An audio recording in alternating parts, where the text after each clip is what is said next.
Halo, selamat datang saudara di Liputan 6 Talk, saya Reno Reksa. Salah satu yang jadi perbincangan hangat pekan ini adalah terkait dengan revisi Undang-Undang MK. Proses dan substansi revisi regulasi ini tuai sorotan. Apa saja? Kita coba tanyakan langsung pada kesempatan kali ini. Di studio SCTV sudah hadir peneliti Formapi, Lusius Karus. Bang Lusius, apa kabar?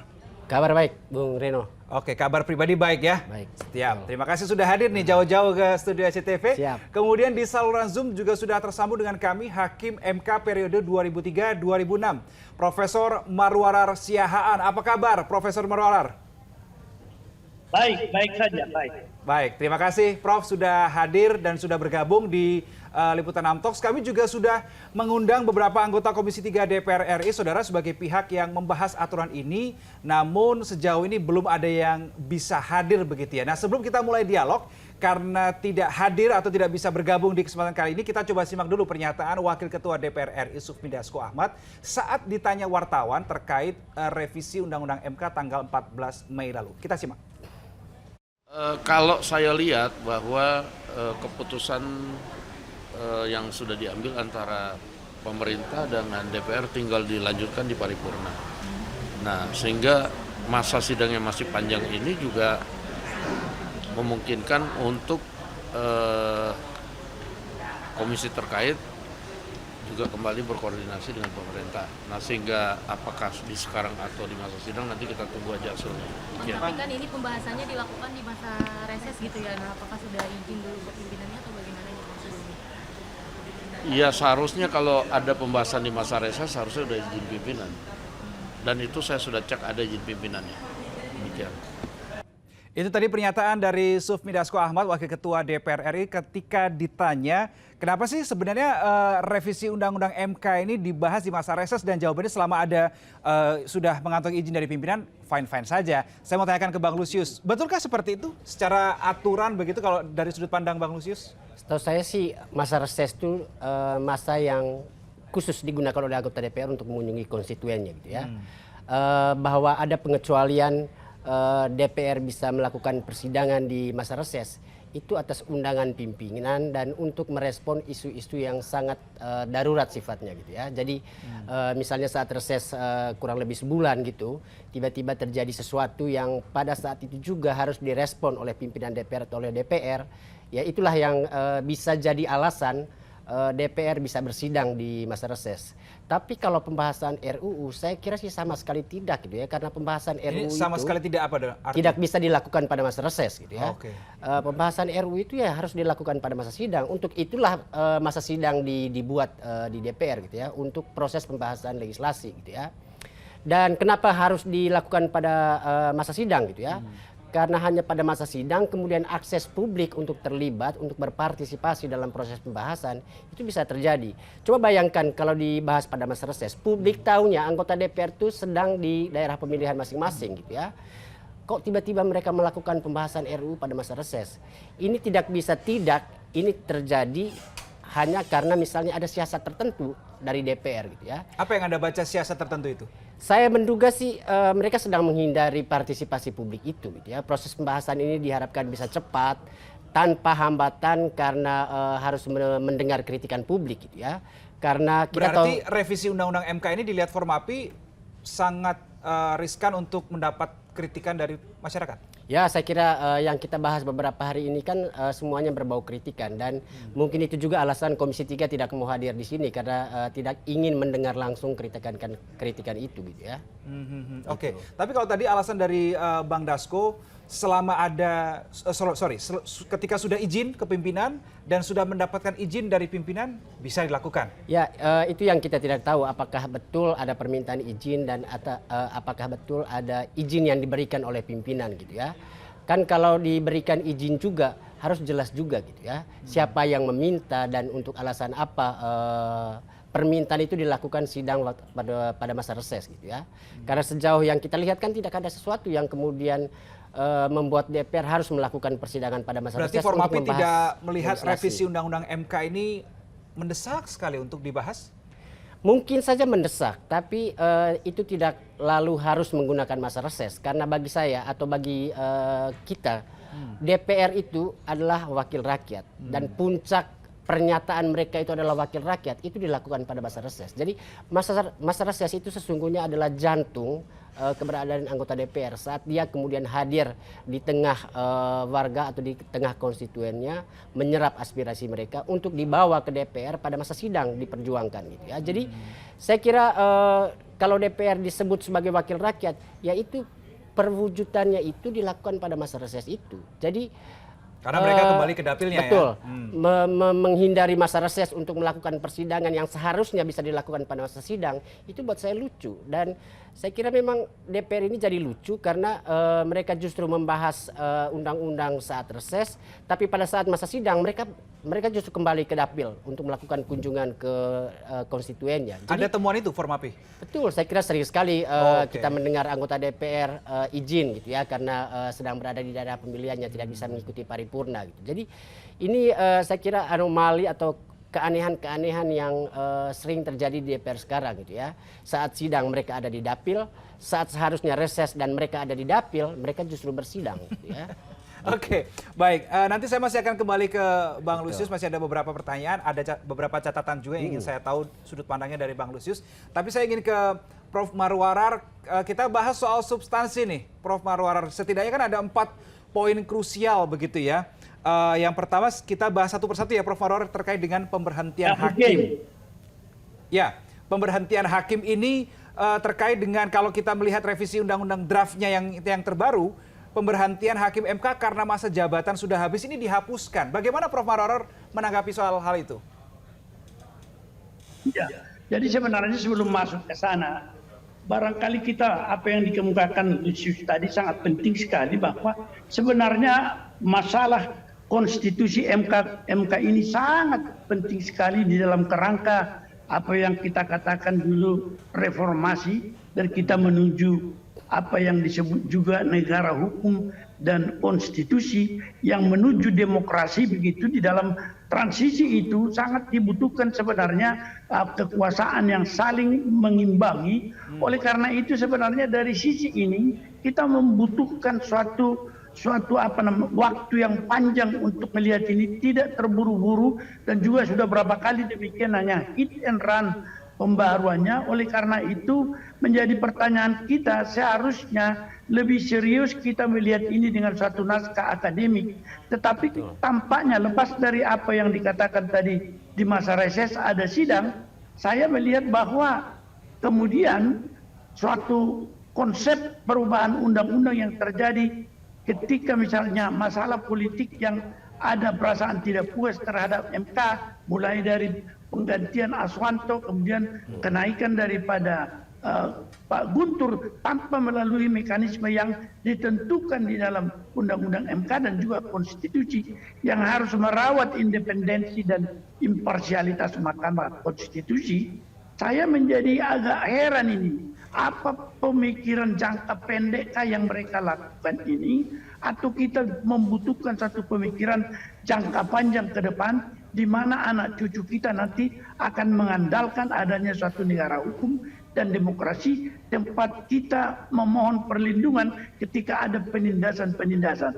Tetapi apa yang terjadi ini hit and run, dan juga di dalam kerangka yang boleh dikatakan seperti dikatakan Pak Lusius tadi, di masa reses ada sidang, tetapi di masa sidang anggota DPR ada di tempat pemilihan. Saya menjadi agak susah melihat ini. Pemberhentian hakim itu sebenarnya menjadi sesuatu yang sudah ditata sebenarnya di dalam undang-undang, meskipun di masa lalu justru persoalannya kita itu menginginkan untuk memperkuat independensi hakim. Justru masa jabatan hakim itu adalah 10 tahun, tetapi tidak ada masa jedanya seperti dipilih lagi sesudah lewat 5 tahun. Tetapi sekarang justru agaknya menurut saya menjadi sesuatu yang agak sulit dipahami ini apa cara berpikir kita kalau di dalam kerangka untuk menegakkan negara hukum, konstitusi dan demokrasi. Tetapi di tengah-tengah itu kita membutuhkan suatu Mahkamah Konstitusi sebagai bagian dari check and balance untuk mengimbangi kekuasaan-kekuasaan yang boleh di mana-mana cenderung dikatakan tendensi daripada kekuasaan itu adalah selalu semakin menguat dan dibutuhkan suatu penyeimbang. Saya kira inilah dari substansi ini saja saya melihat ada kepentingan politik yang sangat kental untuk mengendalikan siapa hakim yang akan duduk dan siapa yang harus perlu digeser pada momen-momen kepentingan politik menjadi berkelanjutan dengan suatu putusan Mahkamah Konstitusi. Saya kira ini sementara yang bisa saya kemukakan. Ya, Prof, dengan artian ketika Anda mengatakan sangat kental dengan kepentingan politik begitu, apakah ini juga artinya menurut Anda sebagai respons atau reaksi dari mungkin ada ketidakpuasan sehingga ada proses atau upaya revisi Undang-Undang MK ini, Prof? Ya, saya kira ketidakpuasan itu mungkin terhadap beberapa orang yang menimbulkan suatu ancaman tertentu terhadap apa yang menjadi kehendak orang-orang yang di dalam pengujian undang-undang ataupun di dalam sengketa pemilihan umum, terutama sengketa pilpres yang lalu, yaitu adanya 3 orang atau beberapa orang yang disenter di dalam putusan Mahkamah Konstitusi itu dianggap sebagai suatu ancaman karena kita melihat nanti bahwa mereka ini barangkali akan nampak masih berpengaruh kepada pilkada yang juga akan ditentukan oleh Mahkamah Konstitusi ketika ada sengketa. Jadi saya melihat demikian, jadi jangka pendek dalam berpikir ini sangat merugikan. Padahal kita melihat transisi kita dari otoritarian ke demokrasi itu merupakan suatu perjalanan jangka panjang yang membutuhkan pemikiran dan secara konseptual harus disusun. Tidak dengan demikian saja hit and run seperti ini. Tadinya sudah ditentukan 15 tahun, sekarang 10 tahun dan beberapa persyaratan evaluasi lagi yang dari pengusul akan dimintakan izin. Semuanya itu adalah merupakan suatu kekecewaan yang melihat kepada kepentingan politik tertentu menurut saya.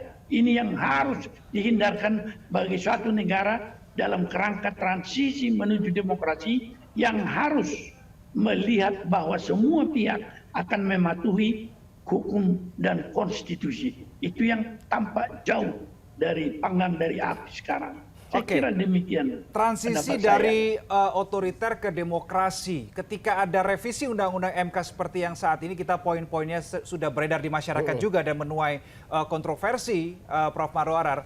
Menurut Anda apakah ini berpotensi lagi untuk kembali, dalam tanda kutip ya, ke masa otoriter itu, Prof. Marwarar? Itukah yang Anda takutkan? Ya, saya kira sudah hampir begitu ini. Kalau kita takut melihat ada perbedaan paham yang digambarkan oleh dissenter itu, maka itu menjadi sesuatu hal bahwa kita tidak menginginkan Mahkamah Konstitusi itu untuk melaksanakan tugasnya sebagaimana dimandatkan ketika reformasi terjadi, bahwa pemerintahan di masa Orde Baru tidak ada penyeimbang sehingga dia menjadi seorang yang secara tunggal menjadi otoritarian dan kebijakan-kebijakan tidak bisa dikontrol. Nah, inilah sebenarnya perjalanan sejarah kita, tetapi di dalam perjalanan transisi demokrasi di negara manapun ada memang satu godaan-godaan untuk kembali ke otoritarian karena dipandang lebih mudah, dipandang lebih bisa dikendalikan dan lain sebagainya. Tetapi dalam kerangka jangka panjang dan kepentingan politik dan hukum anak cucu kita, inilah yang sebenarnya menjadi antitese daripada kebutuhan kita itu. Oke, baik. Saya kembali ke Bang Lusius, mungkin ingin mengomentari apa yang disampaikan oleh Prof. Marwarar. Ya, saya kira sih saya lebih banyak setuju gitu dengan apa yang dikhawatirkan oleh Prof. Marwarar gitu ya, bahwa revisi ini memang pertama tadi dilakukan di masa reses gitu ya. Itu saja buat saya sudah apa gitu ya, sudah menunjukkan ada siasat yang apa gitu ya, yang dilakukan secara sengaja oleh DPR dan pemerintah. Memilih waktu membahas RUU pada masa reses pasti punya alasan, bukan karena kedaruratan jelasnya gitu ya. Sorry, saya potong. Sebenarnya secara regulasi bersidang di masa reses ini dilarang aturan tidak? Bersidang membahas RUU itu dilarang, saya kira gitu. Minimal tidak diatur gitu. Tidak ada perintah untuk mengadakan sidang di masa reses untuk pembahasan RUU. Itu yang saya katakan. Kegiatan yang bisa dilakukan pada masa reses hanya rapat yang sifatnya darurat gitu. gitu ya, untuk menanggapi atau merespon sesuatu yang darurat gitu ya. Dan saya kira pilihan menggunakan masa reses untuk bersidang membahas RUU ini pasti atas kepentingan tertentu. Dan kalau melihat tadi konten yang sudah dikemukakan itu, ya tidak heran gitu ya, kenapa kemudian DPR memilih proses pembahasan ini sedapat mungkin luput dari perhatian publik.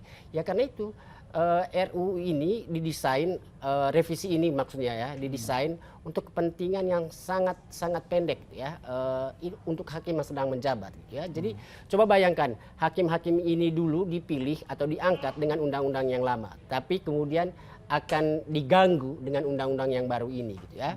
Jadi buat saya sih dari sisi kepastian hukum juga ini bermasalah betul gitu. Ketika kemudian kita dengan mudah bisa merubah undang-undang gitu, apalagi itu untuk kepentingan orang-orang yang sedang menjabat, itu sih bahaya sekali. Kita tidak bisa kemudian membangun sebuah sistem, apalagi MK dengan independensi yang mestinya diharapkan gitu ya. Sulit kemudian terjawab ketika pada saat mereka menjabat, mereka diintai atau diawasi atau dikontrol oleh undang-undang yang bisa dirubah kapan saja oleh DPR gitu ya. Dan saya kira untuk semua institusi gitu ya, ketika regulasi atau undang-undang yang menaungi lembaga itu kemudian dirubah setiap saat gitu ya. Kan ini terakhir kali undang-undang MK ini direvisi pada tahun 2020. Betul. Memperpanjang masa jabatan jadi 15 tahun gitu ya. Belum juga itu selesai 15 tahunnya, sudah dirubah lagi ke 10 tahun. Jadi saya kira DPR ini dengan orang yang sama sebetulnya ya. Betul, DPR ini mengangkangi hukum itu sendiri gitu, hukum yang diharapkan bisa menjamin kepastian di tengah masyarakat. Justru dengan hukum yang dibikin oleh DPR sekarang ini memicu kekacauan gitu ya, karena belum juga selesai diterapkan, kemudian sudah dirubah lagi, nanti saat mau dilaksanakan yang baru ini dirubah lagi gitu ya. Ini praktek yang saya kira melanggar prosedur pertama, tapi paling penting saya kira menyalahi prinsip hukum itu sendiri gitu ya. Hukum harus menjamin kepastian gitu. Jadi dengan artian dengan berubah-berubahnya aturan ini bisa saja hakim merasa tidak pasti begitu dengan statusnya. Betul, coba kan di aturan yang baru ini kan hakim ini menjabat selama 10 tahun. Tapi setelah 5 tahun para pengusul DPR, Presiden dan MA harus mengevaluasi hakim-hakim ini. Dan hasil evaluasi ini kemudian secara sepihak bisa dijadikan alasan untuk memberhentikan atau melanjutkan hakim yang sedang menjabat gitu ya. Jadi bagaimana kemudian mengharapkan kepastian dari para hakim jika nasib mereka bisa dirubah oleh DPR, oleh Presiden, oleh MA setiap saat atau setiap 5 tahun gitu ya. Jadi saya kira hal-hal itu memang membuat kita berpikir tentang semangat pemerintahan ke depan ini mau dibawa kemana gitu ya. Kalau demokrasi ini mau diperkuat, tapi hukum yang menjadi landasan kita berdemokrasi itu kemudian diutak-atik setiap saat sesuai dengan kepentingan atau selera penguasa gitu ya. Lalu bagaimana kita memastikan koridor demokrasi itu terus akan pada tempatnya gitu ya. Oke, saya mau minta pendapat ke Prof. Marwarar soal poin yang baru saja disampaikan oleh Bang Lusius. Ini juga menjadi poin kedua yang mendapatkan menjadi kontroversi lah di tengah kalangan publik ketika masa jabatannya diputuskan 10 tahun, tapi di 5 tahun ini, di 5 tahun pertama ada evaluasi, kemudian kalau ada sesuatu yang dianggap mungkin tidak perform begitu ya, kurang lebih bahasanya, ini bisa diganti sesuai dengan pengusulnya. Bagaimana mungkin bukan perform, tapi tidak sesuai selera gitu, selera para pengusung gitu ya. Saya mencoba halus tapi Bang Lusius ternyata. Baik, bagaimana Prof. Marwarar menyikapinya? Justru inilah yang sebenarnya kita usulkan tidak dilakukan karena sangat berpengaruh terhadap apa yang dikatakan independensi daripada hakim itu. Itu sebagai doktrin universal yang harus dijaga terus-menerus agar supaya hakim itu sebagai salah satu tiang daripada kekuasaan negara mampu memberikan putusan yang benar-benar adil, tidak memihak. Dan itu hanya dimungkinkan kalau dia tidak khawatir kepada suatu intervensi, tidak khawatir akan diberhentikan di tengah jalan, tidak khawatir dia juga akan dilucuti dengan cara-cara seperti yang berlaku sekarang. Dan justru oleh pembuat undang-undang dilakukan hal demikian. Inilah yang dikatakan Pak Lucius tadi, dibutuhkan juga kepastian hukum. Salah satu unsur kepastian hukum itu bahwa undang-undang itu tidak gonta-ganti, sehingga belum sempat satu masa jabatan selesai dilakukan, kemudian sudah ganti. Itulah yang menjadi unsur yang paling bertentangan dengan cara pembuatan undang-undang yang baik, yaitu gonta-ganti itu. Nah, barangkali juga dari sisi lain, apakah yang saya lihat ini benar atau tidak, bahwa dari fatsun politik, etika politik, kalau pemerintahan baru sudah terpilih meskipun belum serah terima, sehingga pemerintahan sekarang maupun pembuat undang-undangnya sudah dalam masa transisi, etiknya itu kalau di pemerintahan demokrasi parlementer mereka sudah dikatakan demisioner, tidak lagi mengambil putusan-putusan yang sangat prinsipil, atau kalau dalam sistem presidensial di Amerika dikatakan dia sudah lame duck, dia tidak lagi mengambil keputusan-keputusan yang sangat prinsipil, tetapi dia menjalankan tugas yang tersisa itu boleh saja. Tetapi kalau dalam soal Mahkamah Konstitusi yang berubah sedemikian cepat itu adalah masalah prinsipil yang akan berpengaruh kepada rule of law dan konstitusi. Oleh karena itu kita agak terheran-heran bagaimana apakah mereka akan selamanya memerintah, karena nanti akan terjadi pergantian pemerintahan, maka anak cucu mereka juga akan tergantung kepada perlindungan yang ada pada sistem yang dibangun pada saat ini. Kalau mereka turut menjadikan itu rusak, maka nasib anak cucunya juga akan terdampak oleh itu. Itulah keprihatinan kita dengan cara-cara berpikir singkat dan sangat politik tersebut. Oke, tapi menurut Anda, Prof. Marwarar, perlu tidak ada suatu evaluasi dari lembaga pengusul terhadap kinerja dari hakim MK yang mereka ajukan, yang mereka dorong begitu, dan evaluasi itu berujung pada diganti atau tidaknya hakim itu? Perlu tidak evaluasi yang berujung pada penggantian atau tidaknya itu, menurut Anda?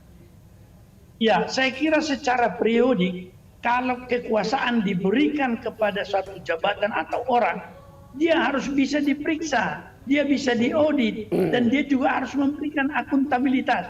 Kalau dia performnya sangat buruk, memang itu bisa diberhentikan atau tidak diperpanjang. Tetapi siapa yang melakukan evaluasi, ini menjadi persoalan. Kalau masih lembaga pengusul, disinilah faktor kepentingan, faktor like and dislike akan berpengaruh, yang justru bertentangan secara diametral dengan konsep independensi yang kita inginkan. Itulah yang kita katakan juga bahwa seharusnya revisi Undang-Undang MK kalau mau dilakukan dengan satu naskah akademik, sekaligus kita melakukan konsolidasi dari kekuasaan kehakiman menyeluruh, karena apa yang terjadi sekarang, organ konstitusi seperti Komisi Yudisial yang sudah begitu besar dan organ yang tinggi, dengan pelaksanaan kekuasaannya belum dapat dilakukan dengan serasi dengan baik dengan Mahkamah Agung atau Mahkamah Konstitusi. Inilah sebenarnya yang harus kita sepakati. Seandainya ada evaluasi dengan satu metode yang dipikirkan dengan baik, dengan mencoba mencari bagaimana perbandingannya di negara lain, itu sangat kita butuhkan supaya hakim itu tetap senantiasa setia kepada tugasnya dan bisa kita lihat tidak terlalu jauh melenceng. Di tiap tahun ada evaluasinya, tetapi bukanlah lembaga pengusul. Ini akan menjadi sesuatu yang berbeda. Nah, ketika bukan lembaga pengusul yang menurut Anda sebaiknya melakukan evaluasi itu, lantas siapa, Prof, menurut Anda? Ya. Di dalam konsep yang kita pelajari di negara lain, Komisi Yudisial bisa melakukan apa yang dikatakan melalui monitoring evaluasi dengan membentuk tim pengamat yang mengobservasi cara kerja mereka, dan dalam keadaan tertentu membentuk tim audit untuk memeriksa apakah putusan-putusan mereka itu menyalahi konstitusi atau tidak. Seperti misalnya putusan nomor 90 yang lalu, dengan mudah kita akan memberikan suatu sikap kalau kita melakukan audit dengan menyusun suatu checklist konstitusi, apakah itu bertentangan dengan konstitusi atau tidak. Nah, itu tim yang seperti itu biasanya dibentuk oleh apa yang dikatakan otoritas Komisi Yudisial dengan merekrut banyak orang di luar itu, dari akademika, dari mantan-mantan dan lain sebagainya. Dan itu merupakan suatu harapan ada objektivitas yang akan terjadi dalam hal itu. Jadi kalau tiap hari tidak ada kepastian hukum seperti ini yang mengusulkan mengevaluasi. Inilah yang justru berbahaya dalam soal independensi yang membutuhkan mereka itu akan diperpanjang meminta sesuatu sikap yang kompromistis. Bertentangan sekali dengan berarti yang Anda takutkan kalau yang mengevaluasi adalah lembaga pengusul, kemudian kalau tidak puas bisa diganti, dikhawatirkan ada kompromi, ada transaksi begitu di baliknya? Pasti. Ya, saya kira inilah yang kita khawatirkan dan terjadi di mana-mana. Itu merupakan satu ukuran. Jadi bukan hanya masalah Indonesia saja, bahwa dia diusulkan itu ya, tapi siapa yang mengevaluasi? Tetapi kemudian siapa yang memberhentikan? Jadi ini juga ada konsep, misalnya pengawasan itu bisa dengan melalui pengawasan itu kemudian ada model impeachment yang bisa dilakukan kalau betul-betul melanggar. Jadi ukuran-ukuran seperti ini yang dikenal di dalam praktek di dunia, itulah yang seharusnya yang bisa kita adopsi supaya kita jangan lain sendiri. Karena masalah konstitusi secara universal sudah menerima konsep-konsep yang sama. Saya minta pendapat ke Bang Lusius. Menyambung apa yang disampaikan oleh Prof. Marorar barusan ini, Bang Lusius, pasal 23A yang mengatur soal direvisi Undang-Undang MK ya. 10 tahun, 5 tahun dievaluasi, kalau tidak perform diganti begitu. Berarti dalam tanda kutip hakim yang dipilih oleh lembaga pengusul ini dalam tanda kutip sekali lagi harus mengabdi pada yang mengusulkan. Ya, saya kira itu yang akan terjadi gitu ya. Suka atau tidak, tapi bunyi pasal itu menghendaki hakim yang kemudian terpilih dan menjadi hakim konstitusi harus selalu melayani kepentingan dari mereka yang memilih gitu ya. Mereka yang mengusulkan. Betul. Karena pada waktunya itulah yang kemudian akan jadi bahan pertimbangan para pengusul untuk menentukan apakah perlu melanjutkan hakim itu sampai 10 tahun atau tidak gitu ya. Karena kan kita tidak tahu juga apa saja parameter yang kemudian akan digunakan oleh para pengusul ini untuk menggantikan atau meneruskan hakim ini saat mengevaluasi setelah 5 tahun. Yang jelas kita tahu betul pernah terjadi sebelum undang-undang ini disahkan gitu ya. Bahkan DPR sudah mempraktekkan bisa memberhentikan dan mengganti hakim konstitusi gitu ya. Jadi ini peristiwa Hakim Aswanto ini ya. Hakim Aswanto. Jadi sebenarnya yang sekarang ini mau mengundangkan saja apa yang sudah pernah dilakukan oleh Komisi 3 gitu ya. Jadi praktek yang saya kira waktu itu juga sudah dikritik oleh banyak kalangan gitu ya. Tapi ternyata mereka merasa wah kritik ini toh berakhir hilang begitu saja di ruang publik. Kenapa kemudian kita tidak jadikan itu dalam satu pasal aja aturan di aja undang. sekalian. Betul. Jadi saya kira sih itu praktek-praktek yang saya kira lebih banyak juga dilakukan oleh DPR sekarang. Kepada KPU yang adalah lembaga independen juga mereka coba mengintervensi kerjanya dengan kemudian meminta semua peraturan yang dibuat oleh KPU itu harus dikonsultasikan Komisi 2. Begitu juga MK gitu ya. Meminta agar setiap 5 tahun nanti akan dievaluasi. Jadi sepertinya DPR ini selalu mencari celah bagaimana memastikan pejabat-pejabat yang mereka pilih gitu ya dan dibentuk berdasarkan undang-undang itu selalu bisa dikontrol melalui undang-undang yang mereka buat. Gitu ya. Tapi kalau dievaluasi oleh lembaga pengusul, kalau memang misalkan perform kan bisa lanjut aja Bang Lusius. Itu dia persoalannya itu kan ini lembaga politik DPR ini gitu ya, yang akan menjabat saat 5 tahun setelah hakim MK ini menjabat bisa jadi sudah DPR baru gitu ya, orang-orang baru gitu ya. Lalu parameter apa di undang-undang itu mestinya juga harus dikatakan nanti apa saja yang kemudian akan dievaluasi gitu ya, lalu performa macam apa yang kemudian bisa membuat keputusan akhirnya itu hakim konstitusi itu tidak dilanjutkan hingga 10 tahun gitu.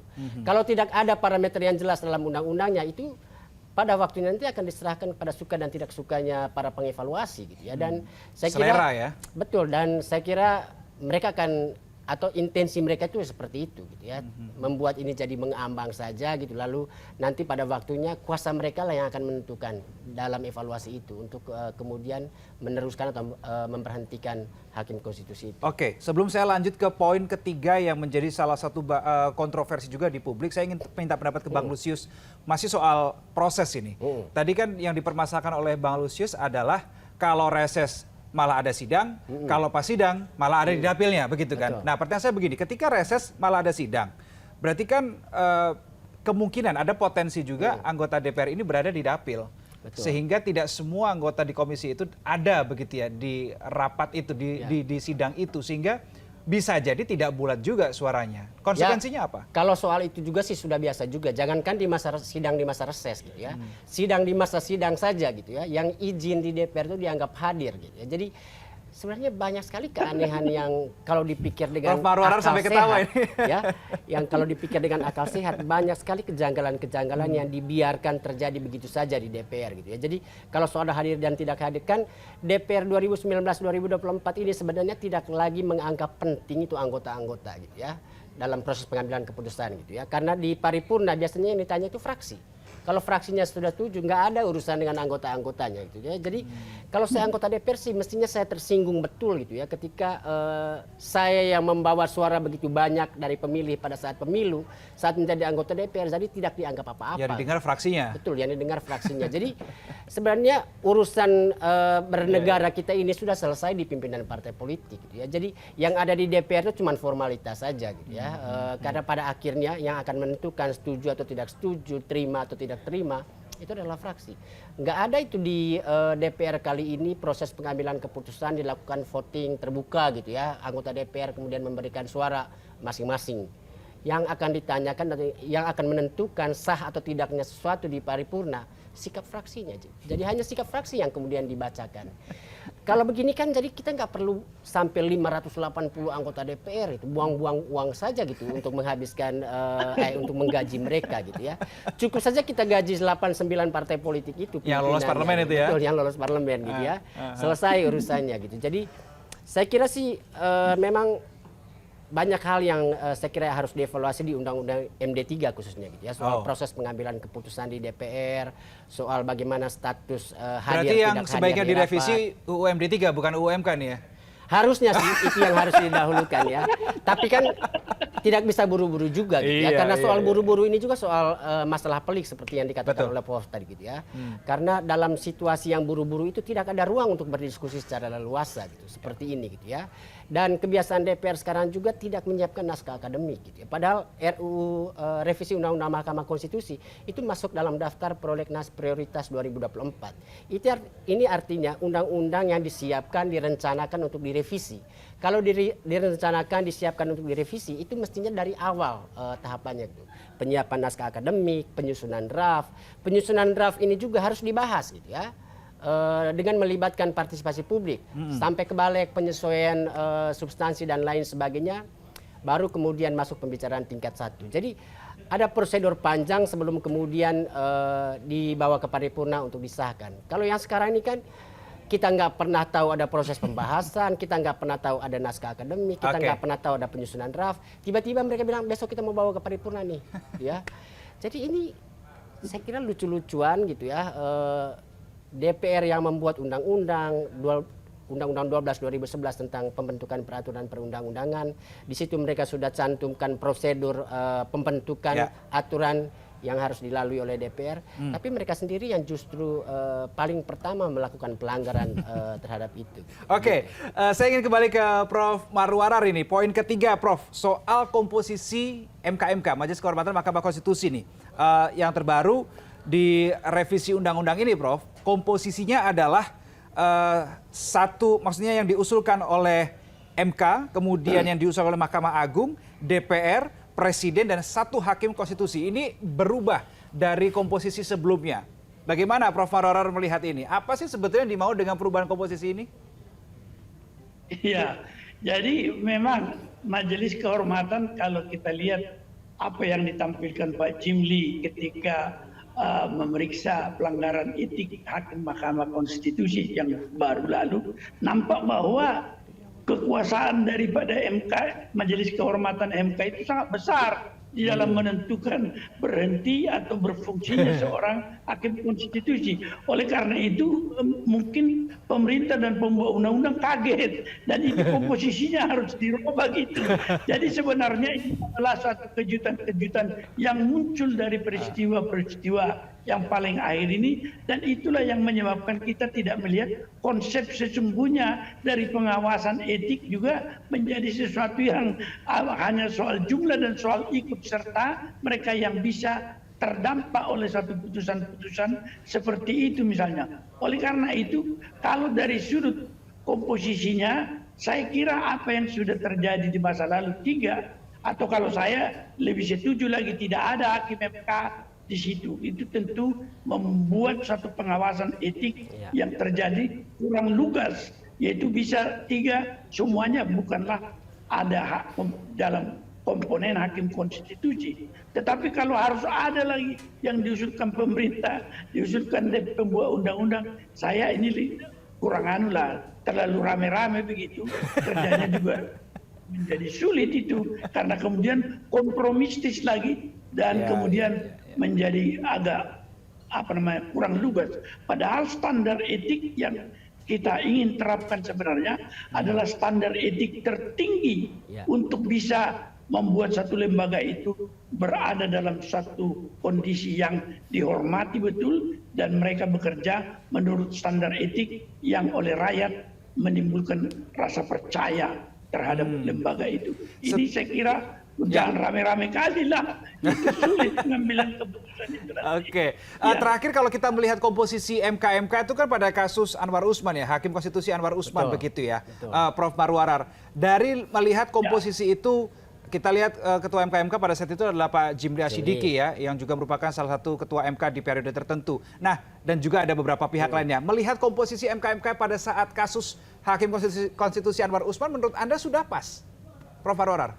Kalau saya belum pas, itulah yang saya katakan tidak boleh ada komponen hakim aktif di situ, karena itu yang justru melemahkan, meskipun tidak selalu bahwa ada rasa simpati mereka terhadap rekannya sendiri, tetapi pasti ada rasa sungkan. Oleh karena itu harus kita lepaskan semua itu, tetapi mereka yang mengerti masalah peradilan konstitusi, masalah hukum dan masalah etik. Jadi tidak perlu ada komponen yang terdiri dari hakim konstitusi sendiri, karena pengawasan yang dilakukan secara internal kelemahannya justru seperti diakui oleh Mahkamah Agung itu adalah karena ada kesungkanan atau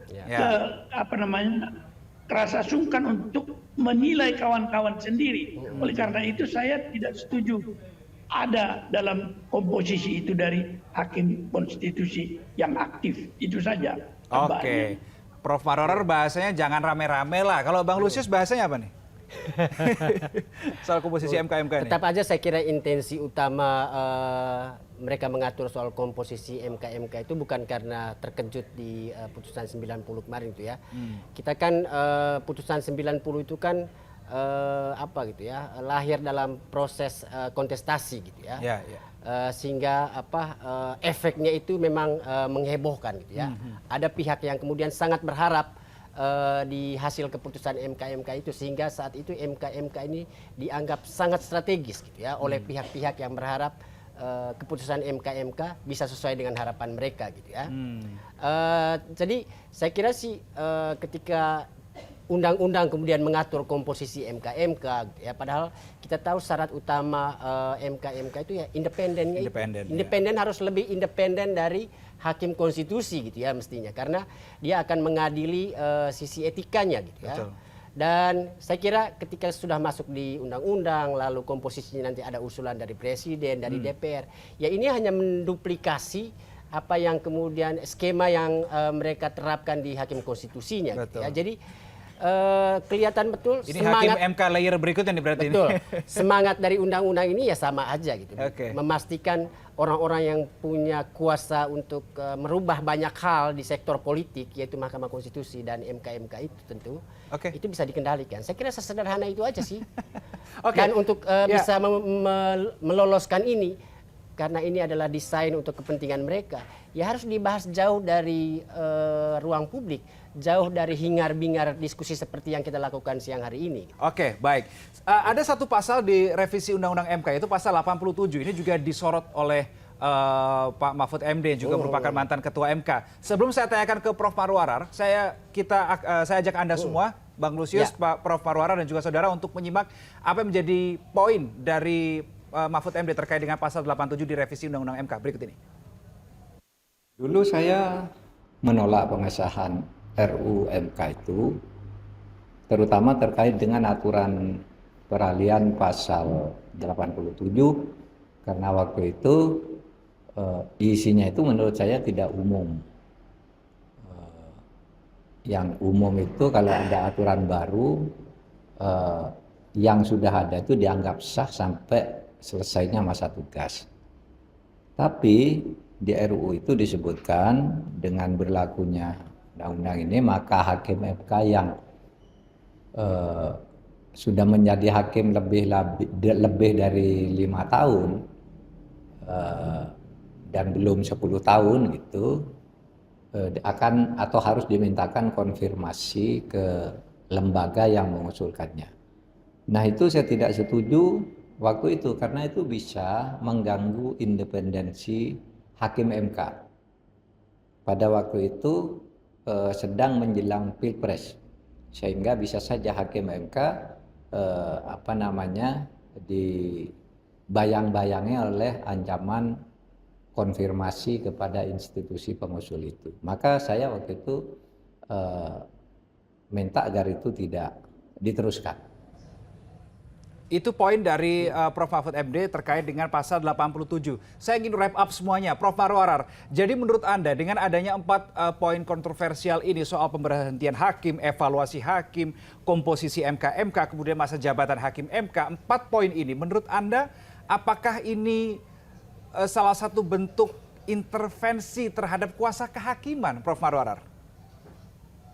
Ya, kalau saya mengatakan sukar untuk tidak menyimpulkan seperti itu.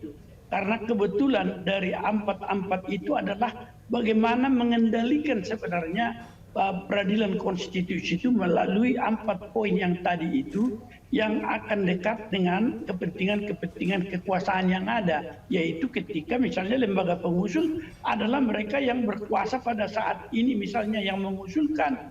Nah oleh karena itu inilah yang kita hindarkan kalau dalam bicara tentang konsep rule of law, konstitusi dan nomokrasi seperti ini untuk mengawal demokrasi, itu adalah pemikiran jangka panjang yang harus diharapkan para pemimpin itu melepaskan kepentingannya sendiri, kepentingannya saat ini, tetapi melihat ke depan. Oleh karena itu saya khawatir bagaimana sih kita akan mencapai masa keemasan 2045 kalau kondisi kita seperti ini, di mana tidak ada suatu infrastruktur di dalam sistem hukum dan peradilan yang sangat penting untuk mengawal semua proses penyelenggaraan negara dan pembangunan.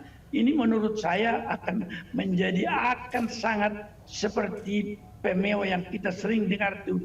Hukum itu akan tumpul ke bawah, kemana aja? Tajam ke bawah, tumpul ke atas. Padahal sistem hukum dalam proses peralihan seperti ini dan sistem konstitusi itu adalah bagaimana mengawal kekuasaan, karena inilah yang boleh mengambil keputusan-keputusan yang justru bertentangan dengan konstitusi sebagai kepentingan masyarakat umum yang telah menunjukkan di sana, memesankan di sana mandat mereka yang dikuasakan itu adalah di dalam pembukaan itu sebagai mandat konstitusi. Itulah pentingnya ada suatu lembaga yang boleh dan berani mengambil keputusan mengembalikan semua kebijakan kepada apa yang dikatakan semangat konstitusi, melindungi segenap bangsa, mensejahterakan, meningkatkan pendidikan dan menjadi suatu bangsa yang memelihara perdamaian dunia. Itu adalah mandat kita sekarang yang diberikan kepada penguasa, dan melindunginya itu adalah karena adanya satu sistem sebagai check and balance dan terutama ada di Mahkamah Konstitusi. Saya kira ini tanggapan saya. Oke, baik. Terakhir saya ingin ke Bang Lusius. Ketika tadi Prof. Marwarar mengatakan ini sebagai sulit untuk tidak mengatakan ini sebagai bentuk kontroversi, bentuk intervensi begitu dari 4 poin yang kontroversial. Lantas ini kan sudah akan dibawa ke paripurna begitu kan. Masih adakah upaya bisa dilakukan untuk setidaknya ayolah duduk bareng lagi? Ya saya kira diskusi kita dan tanggapan Pak Dasko tadi itu kan nampaknya masih membuka ruang sebelum dibawa ke paripurna untuk dibicarakan gitu ya. Cuma kan kita nggak tahu apakah ini janji politik hanya untuk menenangkan mereka yang mulai protes ini atau seperti apa nanti prakteknya gitu ya. Kan DPR baru mulai bersidang minggu ini gitu ya, hari Selasa lalu gitu ya. Itu artinya masih berapa minggu ke depan peluang mereka untuk membawa ini ke rapat paripurna. Kita belum membaca kapan agenda ini akan dibawa ke paripurna, tapi kita berharap betul DPR mendengar pembicaraan-pembicaraan seperti yang kita lakukan siang hari ini dan memastikan